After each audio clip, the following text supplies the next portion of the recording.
Some people that you know that they are prayer warrior in those days, before you left, like people who left 15, 20 years ago. When you get to Nigeria, don't think that they are still the prayer warrior that you left them to be 20 years ago.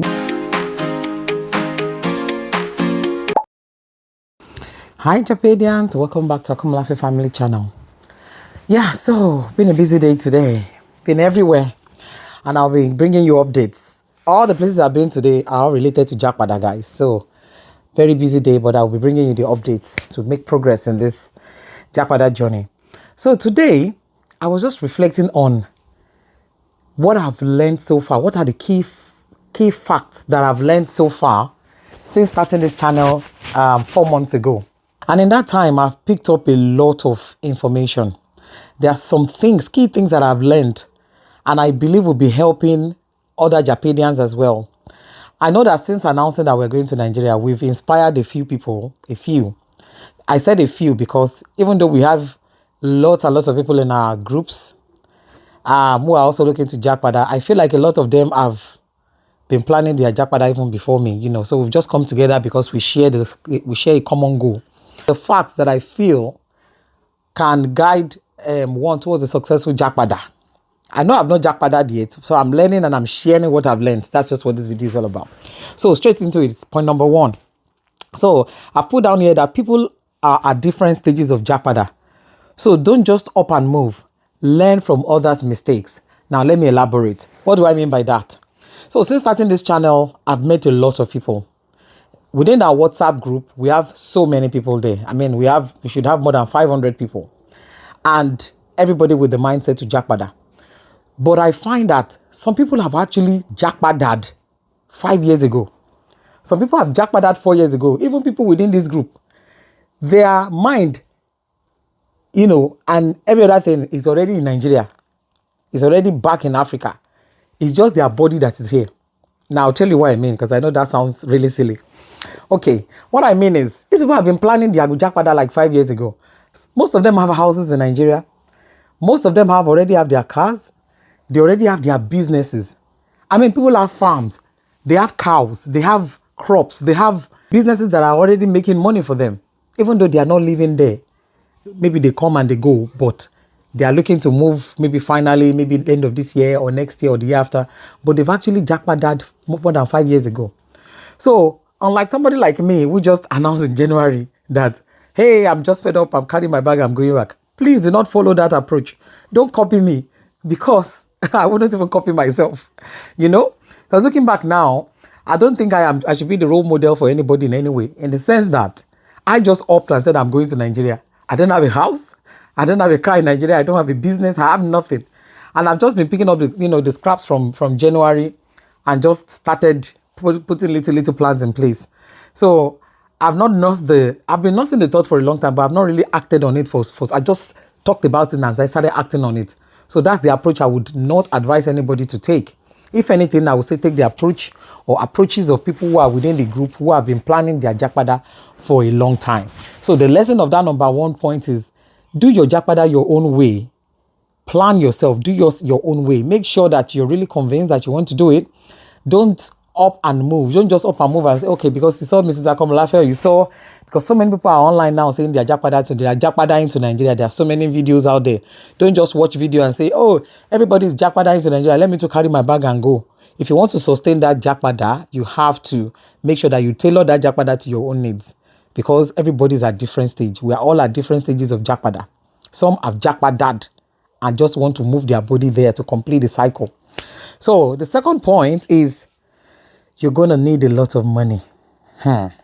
Japada can be very expensive, especially when you have children. That's what I've learned in the last 4 months. Japada can be very expensive, especially when you have children. I mean, talking about the flight ticket alone. Hey, I don't even want to go there today because I don't even have the strength. You can imagine now that I've been poking my eye into flight tickets. So imagine what will cost a family of 7. You can imagine what will cost family of 7 to travel to Nigeria. So I just looked at it and I still left it for now, because I don't even want to talk about that, because the one my eye is still seeing with the flat that we are decorating and doing up self, I can't even start to tell you. You know, when you are doing something and you are not there physically and you are depending on others, I'm sure you know how complex it can be, how difficult it can be to execute all these things. Sometimes, what I noticed, that these workmen, when they give you quotes and you don't query it, you just forward the money to them. They are very happy when you call them. They are up and doing, they are doing things, they're tailoring things to the way you like it. But the moment you discover that, oh, this thing, because they are actually giving you, is too bogus, and you are now trying to look for cheaper options, or you are trying to, try to see where things are cheaper, or you are querying one quote or the other, then the reaction you will be getting will not be the one you expect, like if there's nothing really big for them to see in the something, you will not get what you are looking for. So I can tell you from experience so far, it's not been all pleasant. I feel like things could have been better if I was there and saying things for myself than depending on people who I don't even know. So sometimes they'll give you a bill. By the time you start digging around the market, you'll find that it's way cheaper than the code they have given you. So those kind of challenges, it can be very expensive in that sense. And also, it can also be expensive in a sense that, like when you are going to Nigeria fresh, there's a certain kind of a level that you are used to, a kind of taste that you are used to and your children are used to, that you'll have to maintain for a while to transition them into that, Nigerian food, like me now, my children don't like Nigerian food. I know. People will say, oh, why? They don't like Nigerian food. I've tried. But that's part of the reason why I'm bringing them home, so that they can learn to eat the food. So for that period of transition, we still need to transition them easy, to still continue to give them what they are used to and start introducing more Nigerian food to them. So the fact that they don't like it doesn't mean they've not eaten it before. Obviously, they've tried it before, they know that they don't like it. So that's number 2. So number 3 is get ready to pack loads and loads of cargo. Cargo, you will be cargoing stuff. And the reason I put this point there is that I'm just going by my own example. So I'm still going to do a video on how I did my Japada, but I want to have done it first, if that makes any sense. But be ready to do cargoing, I think it only makes sense for people to use what they already have. So if you have, like me, I have lots of decorations that I've not been using in my garage. I intend to ship those things, and I will show that will be my next video, to show how there are so many breakables and things that I know that can break. I'll tell you why I just got around managing to pack them together in a manner that they will not break. I'll tell you that in the next video. But yeah, get ready to pack lots and lots of boxes. I opened my garage, which day was it, and I look at the load. Hey, I don't even know where to begin. I don't know where to begin. So I just thought, okay, I'm just going to take a pen and a paper and write the list of everything I need to ship. Things I need to buy and ship. I will write a list of it. So next video, I will run that list so that you will tell me whether I've left some things out, or, oh, you are being too dramatic. This one should not be in the list. But what do you take Nigeria for? This thing should be in Nigeria, So you tell me which one I can find there and are of good quality, and the ones I'm supposed to ship. But I'll leave that to the next video. So yeah, get ready to pack loads and loads of cargo boxes. And another tip, don't leave your cargo till last minute. You see these cargos these days, I don't know what's happening. They will tell you your goods will get there in 4 weeks, 8 weeks, you are still waiting for it. So if you know that you want to go and meet your cargo in 2 months' time or 3 months' time, make sure that you are cargoing from now, so that you have enough time. And if you know that, okay, if it gets there before you, there's a secure place where they can hold it for you. Make sure that you cargo from now. Don't leave it till too late. Otherwise, you'll get there, your things will not be there yet. So that's the 3rd point. Number 4 point is you need to secure steady flow of income. That one should have even been number 1.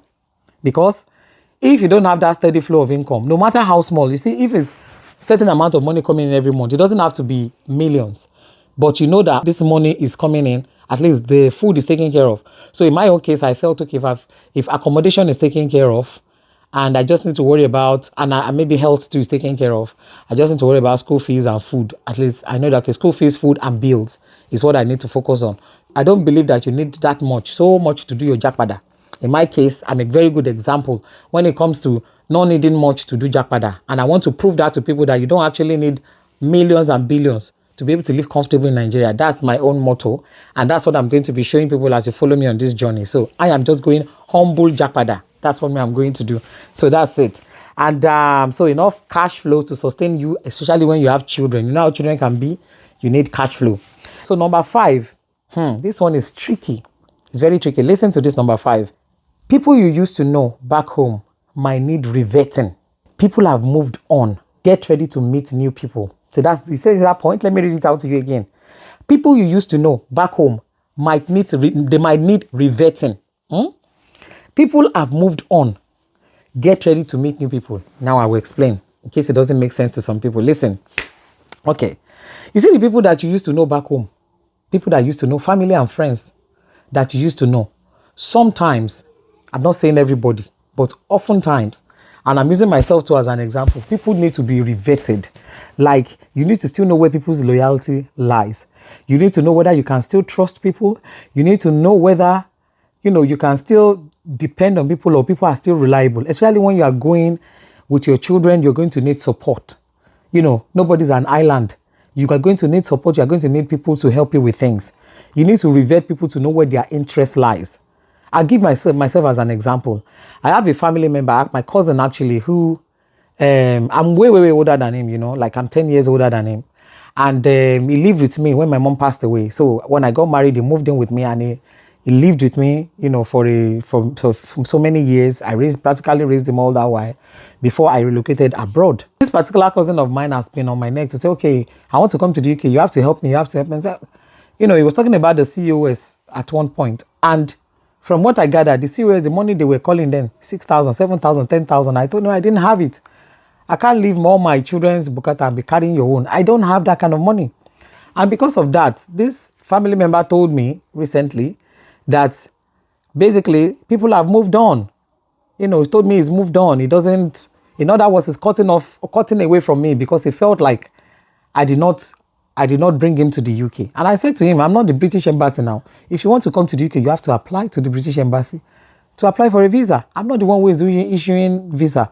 So if because of you feel like I have the capacity or the financial capability to raise £10,000 for you to come to you are joking, because I don't have that kind of money and I can't give you what I don't have. He told me that he doesn't want to be the errand boy of the family. So don't call me to send me on errand. Even though I told him I couldn't give him money for COS, from the day one that he moved in with me, I have financially supported him like massively. But at the end of the day, because of that singular thing that I couldn't bring him to the UK, cough out that money that he was looking for, he told me that he's moved on. So in other words, me too, I should move on. I should forget about him. So you see that kind of person is reverting. And I'm so happy that he demonstrated that, because he could be pretending and then go and do you harm. So, but he's come out to say that at least you know where his heart, you know where his mind is. You know where his mind is, that, okay, his mind is not with you again. So that kind of family member, you do what you keep them at bay. Some will be pretending like, oh, everything is okay, they like you and all that. And till they will do you harm, you won't even know. So I'm glad that he came out to say that. I can't do what I can't do. I can only do what I can. If what I can do is not good enough for you, then I'm sorry. That's it. That's all I can do. So that's what I mean by people need reverting. Some people that you know that they are prayer warrior in those days before you left, like people who left 15, 20 years ago. When you get to Nigeria, don't think that they are still the prayer warrior that you left them to be 20 years ago. But that's the mindset that I'm going with, and also be open to receiving new people, be open to meeting new people, vet people, not just family, but also friends and the new people that you're going to meet. And the last one is you need to prepare to make your family as comfortable as possible, as this may frustrate you to want to japa again. I said that, don't forget that I said these points are the points that I have picked up for myself, and I feel like other people who are planning Japada journey can be useful for them. So what do I mean? Making your family as comfortable as possible. Like me, that I'm going with children.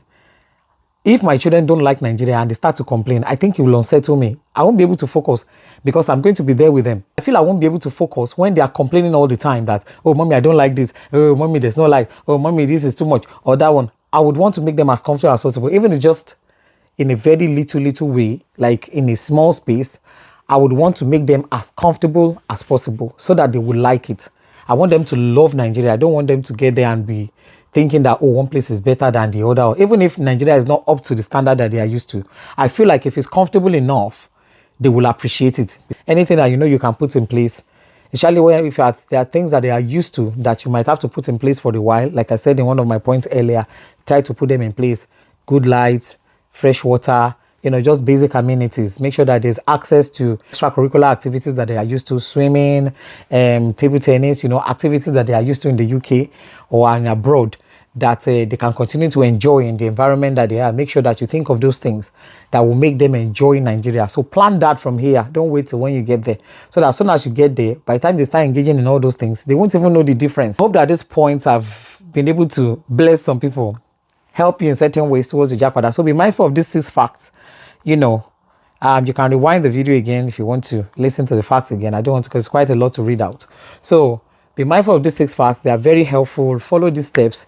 If I find anything else as I'm going on this journey, I will be letting you know. If I come up with other points as well, I'll be letting you know what else I'm picking up as I go on. And I just want to thank everybody in our groups. I'm not responding too much. I only like things every now and then, but I'm reading most of the comments, and I'm just really, really impressed by the progress that a lot of people have made in terms of this Japada move. People are making plans. Oh, forget. People are really, really making plans, and it's just so awesome to see. So thank you so much for watching, everyone. Continue to like our videos, continue to subscribe, continue to share our videos, and continue to follow us on this journey. I'll catch you on the next video. Bye bye.